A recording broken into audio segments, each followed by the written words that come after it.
Hey, Mark Jenner here. I haven't been on a while. I wanted to come back. Um, kind of fall season, changing a little bit of the focus and areas I'm going into. So if you've noticed some of the changes I'm making, leaning into something that an old coach had said that I should have done a long time ago, and I really wanted coaching, and I've gotten that. I'm doing well with coaching, and I love if you're looking for coaching and trying to up your level in your life or career, please reach out. But on the other side, something that I've always loved, but I was just trying to work on another side was doing training, training for career professionals, for organizations, and that's something I'm really stepping into. And so I want to share an experience that I set up today. I was working with a school. I brought a number of employers in to meet with a couple of different departments to talk about what are the skills that are employers are looking for? What are the soft skills? What are the characteristics? What are the behaviors? How are they engaging their potential employees? And what are they looking from a high school so that they can get some help to build out some of those opportunities? And it was a great conversation. It worked out very well.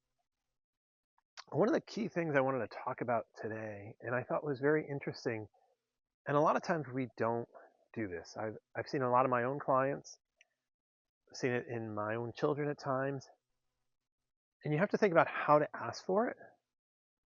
But the most important part is that you need to ask your managers, ask your directors what you want.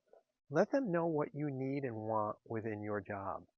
Now, look, they're not going to just all of a sudden, hey, I'm going to change everything. But if you ask them and you let them know your direction and what you want to achieve, you'll be amazed at what will happen. And that was right from a couple of leaders within a couple of different companies is that their employees that are doing really well are asking for what they need and want so they can be successful, so that they can be passionate, so they can be engaged. They're motivated. And what it really comes down to is they're saying, look, I'm assuming if they're not asking, they're okay. They're all right. That they might be satisfied or happy. I might ask that question, but I'm not always going to be on top of that to say, hey, what do you need? Right? So as an employee, as a person, whether it be in your relationships, in your work relationships, you need to ask for what you need. And if you ask and things don't happen, then you can address that and figure it out. But you can't complain. You can't be dissatisfied or unhappy for things that don't occur if people don't know about it. It was quite interesting. I've been reading this book. And in the book, this gentleman talks about how he was always unhappy in his relationships. Right? I wasn't sure. He's like, just not exactly happy. Then he realized one day, I'm not asking for what I need. Once he did that, he said, my relationships have changed personally, professionally. So that's what I want you to think about is what do you need in your personal relationships? What do you need in your professional relationships? And you need to be tactful. You just can't list it out and put it on the wall and say, here are my needs. Take care of them. No, you have to be, considerate. You have to think about what you need, how to share that with a significant other, with your family, with your manager.